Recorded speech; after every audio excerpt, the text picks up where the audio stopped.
And welcome back. It's now time for our cooking segment, and we have something that sounds really good on the menu for today. Don Kappelman of Don's Couture Cakes joins us now to show us how to make red velvet cheesecake. Yes, that's right. Sounds so good. All right. We'll go ahead and get started. Okay, so we're going to start here with our 2 9-inch round red velvet cakes. You can use a box mix if that's easier for you, or go ahead and do it from scratch. Make sure that you line your pans with spray and parchment and spray it again so that and they again can come after out. that, okay. Yes, yep, Yeah. you're going to spray twice.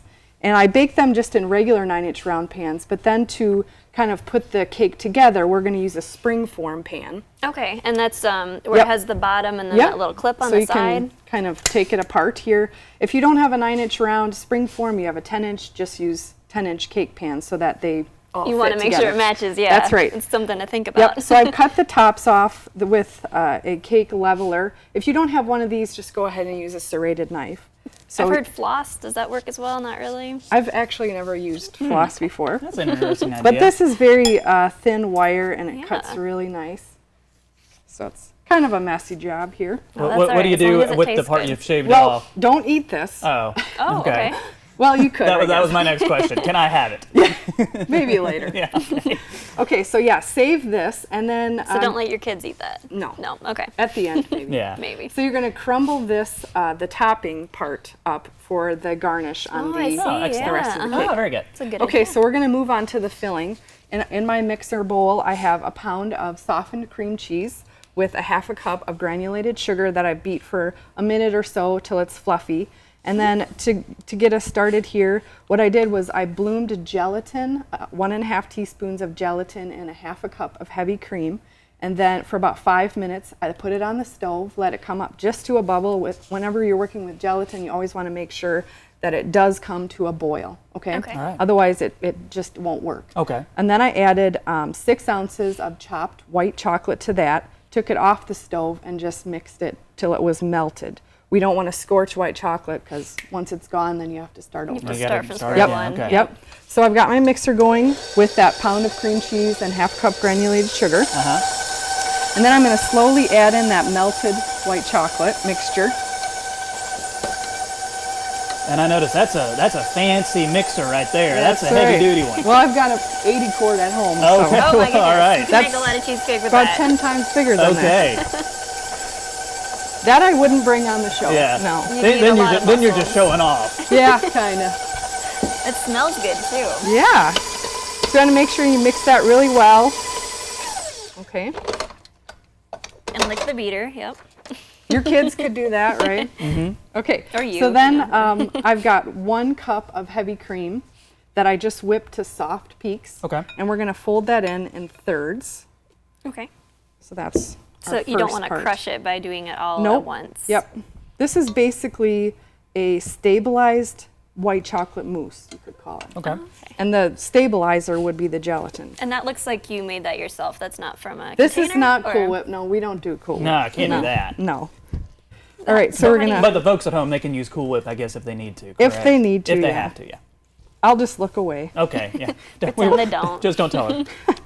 All right, so I'm gonna finish folding in the rest of that whipped cream. Of course, you don't want to fold that too hard. Right. You don't Yep. want to crush it, like we said. All right. That's pretty well mixed in. So we're going to go back to our springform pan with the 9-inch cake in there. And actually, I left the parchment paper right on the bottom. Okay. So when we want to kind of spring it out of there, it's not going to stick to the base. That's a good So we're idea. going to put in our filling. Because that cake would probably stick more than like a graham cracker crust. Right, yep.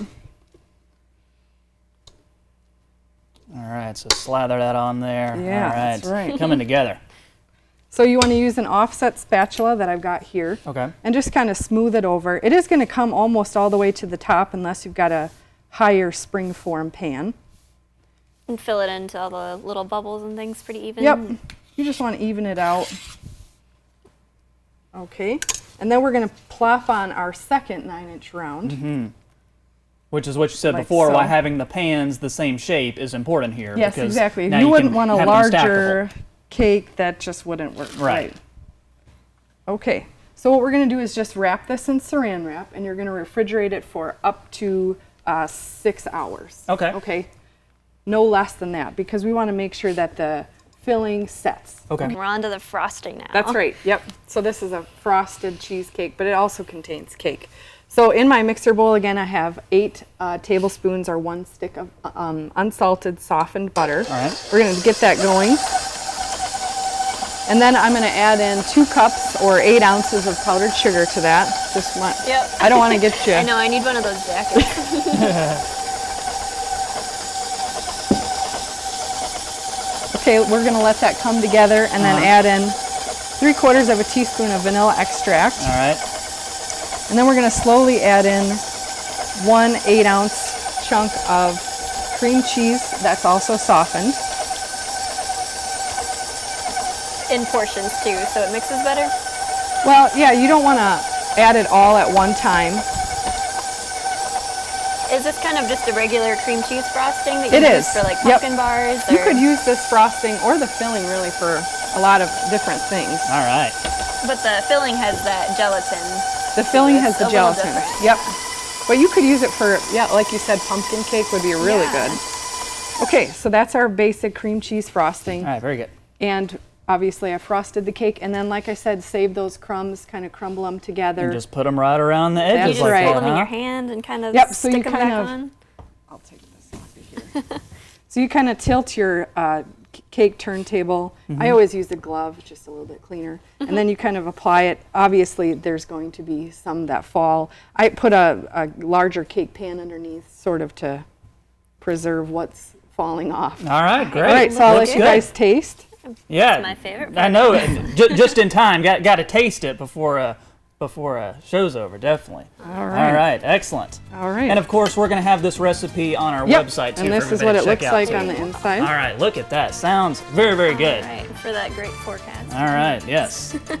All right. All right, and thanks for joining us, and we'll see you back on Monday.